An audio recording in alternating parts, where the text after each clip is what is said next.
Halo teman-teman semuanya, perkenalkan nama aku Nisa Karomah dengan NIM A2102400008.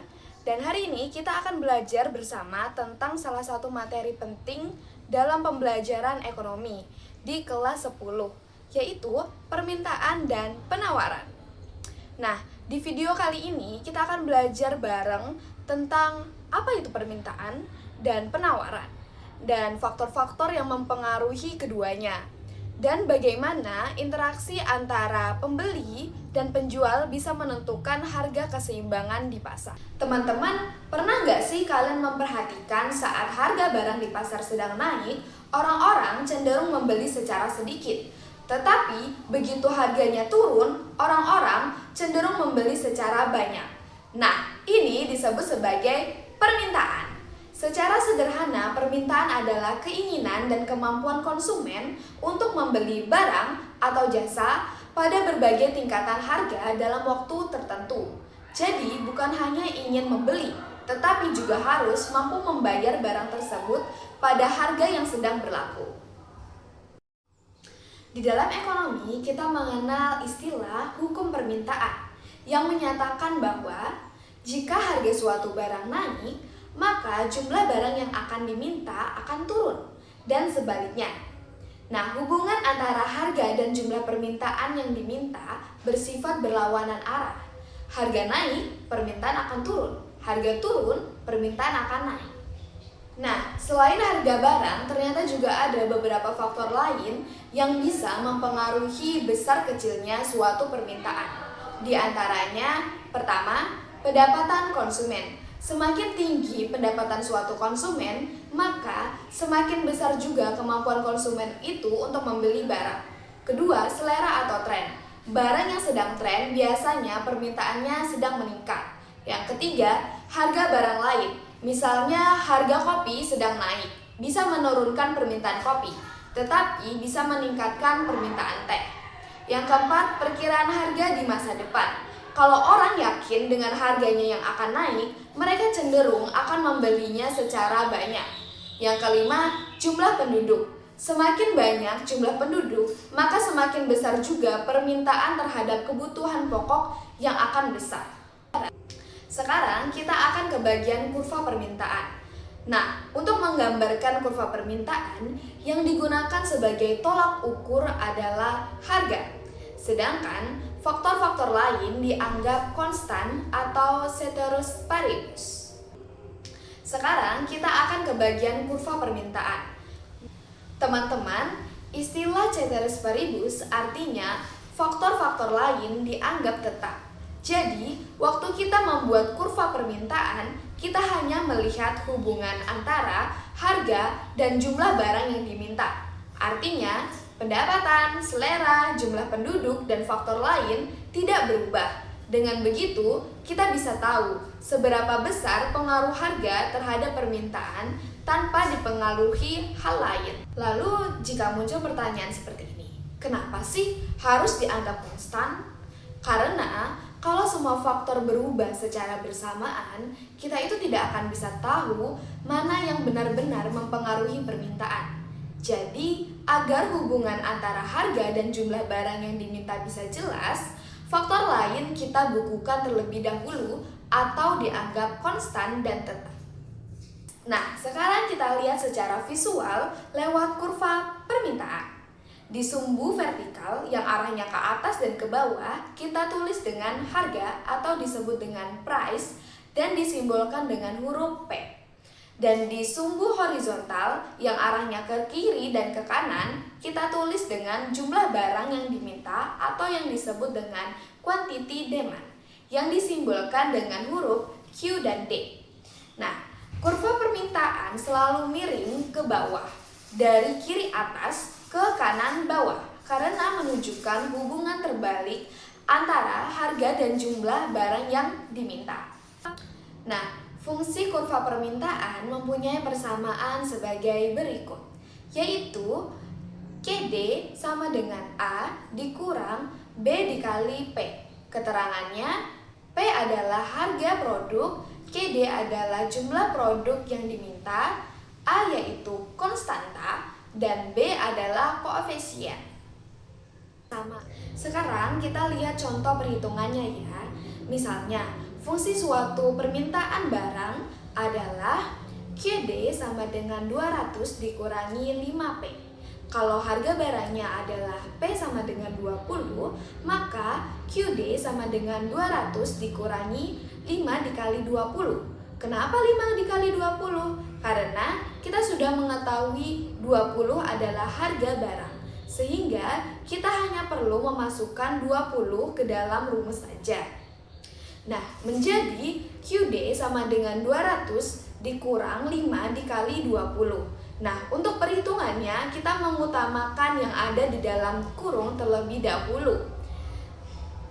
Menjadi 5 dikali 20 sama dengan 100. Sehingga mendapatkan QD sama dengan 200 dikurangi 100 menjadi 100. Artinya, pada harga 20, jumlah barang yang diminta sebanyak 100 unit. Tapi kalau harganya naik menjadi 30, artinya QD sama dengan 200 dikurang 5 dikali 30 sama dengan 200 dikurang 150, minta turun menjadi 50 unit. Nah, dari sini kita bisa melihat jelas ketika harga naik, permintaan akan menurun. Namun sebaliknya, jika harga menurun, permintaan akan menaik sesuai dengan hukum permintaan.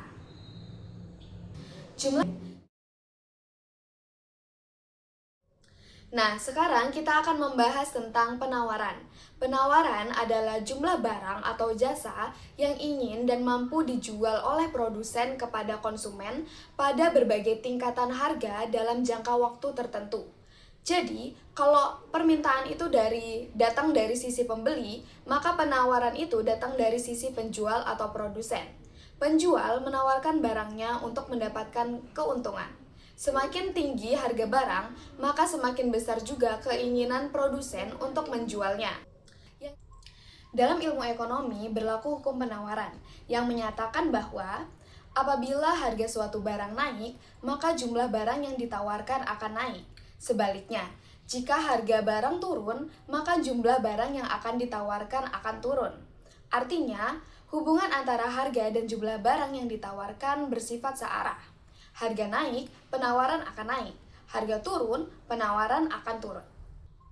Nah, selain harga barang itu sendiri, ada beberapa faktor lain yang dapat mempengaruhi besar kecilnya penawaran produsen di pasar, yaitu 1. Harga barang itu sendiri. Faktor utama yang menentukan seberapa banyak produsen mau menjual barangnya. Kedua, harga input atau biaya produksi. Kalau harga bahan baku mahal, penawaran akan menurun karena biayanya meningkat. Ketiga, teknologi produksi. Teknologi yang semakin canggih bisa menambah efisiensi dan meningkatkan penawaran. Keempat, harga barang lain. Jika harga produk lain lebih menguntungkan, produsen bisa beralih memproduksi barang tersebut. Kelima, perkiraan harga di masa depan. Kalau produsen yakin harga akan naik, mereka biasanya menahan barang terlebih dahulu agar nanti bisa dijual dengan harga yang lebih tinggi. Keenam, jumlah penjual. Semakin banyak penjual di pasar, maka semakin besar juga jumlah penawaran barang yang akan ditawarkan. Hubungan antara harga dan jumlah barang yang ditawarkan dapat digambarkan dengan kurva penawaran. Pada sumbu vertikal menunjukkan harga atau yang disimbolkan dengan huruf P. Pada sumbu horizontal menunjukkan jumlah barang yang ditawarkan atau yang disimbolkan dengan huruf QS. Kurva penawaran miring ke atas, dari kiri bawah ke kanan atas. Karena semakin tinggi harga, maka semakin banyak barang yang ditawarkan. Singkatnya, ketika harga naik, titik pada kurva bergerak ke kanan atas, menandakan penambahan jumlah barang yang ditawarkan. Sebaliknya, kalau harga turun, maka titik bergerak ke kiri bawah, menandakan penurunan penawaran. Sekarang kita lihat contoh sederhananya. Misalnya fungsi penawaran suatu barang ditulis sebagai QS sama dengan negatif 10 ditambah 2P. Artinya, jumlah barang yang ditawarkan tergantung pada harga barang tersebut. Kalau harga barang sama dengan P sama dengan 20, maka kita hanya perlu memasukkan angka 20 menggantikan angka P pada rumus. Maka menjadi QS sama dengan negatif 10 ditambah 2 dikali 20 sama dengan 30. Karena negatif 10 ditambah 40 menjadi 30. Artinya pada harga 20, produsen menawarkan 30 unit barang. Kalau harga naik menjadi P sama dengan 30, maka QS sama dengan negatif 10 ditambah 2 dikali 30 menjadi 50. Artinya ketika harga naik, penawaran meningkat menjadi 50. Dari sini kita bisa melihat semakin tinggi harga, maka semakin besar jumlah barang yang ditawarkan.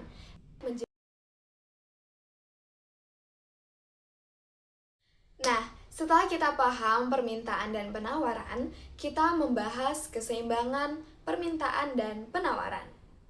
Keseimbangan pasar terjadi saat jumlah barang yang diminta sama dengan jumlah barang yang ditawarkan. Nah, pada titik inilah terbentuk harga keseimbangan, yaitu PE, dan jumlah keseimbangan yaitu QE. Nah, secara grafik, keseimbangan terjadi di titik potong antara kurva permintaan dan kurva penawaran. Kalau harga terlalu tinggi, barang menjadi surplus. Artinya, stok banyak, tetapi yang membeli sedikit. Kalau harga terlalu rendah, barang akan terjadi langka atau shortage. Banyak yang mau membeli, tetapi barangnya sedikit. Jadi secara alami, harga akan bergerak menuju titik keseimbangan. Nah, teman-teman, itu tadi pembahasan kita tentang permintaan dan penawaran dalam kegiatan ekonomi. Dari materi ini, kita belajar bahwa harga suatu barang di pasar terbentuk karena adanya interaksi antara pembeli dan penjual. Kalau harga naik, biasanya permintaan akan turun. Tetapi, jika penawaran naik, malah sebaliknya. Kalau harga turun, permintaan akan naik, sementara penawaran akan menurun. Nah, sampai akhirnya terbentuk harga keseimbangan pasar. Semoga setelah menonton video ini, teman-teman menjadi lebih paham tentang bagaimana harga terbentuk di pasar dan bisa mengaitkannya dengan kehidupan sehari-hari. Jangan lupa untuk tetap semangat belajar dalam ilmu ekonomi. Karena ekonomi itu bukan sekedar teori, tetapi juga tentang bagaimana cara kita memahami dunia di sekitar kita.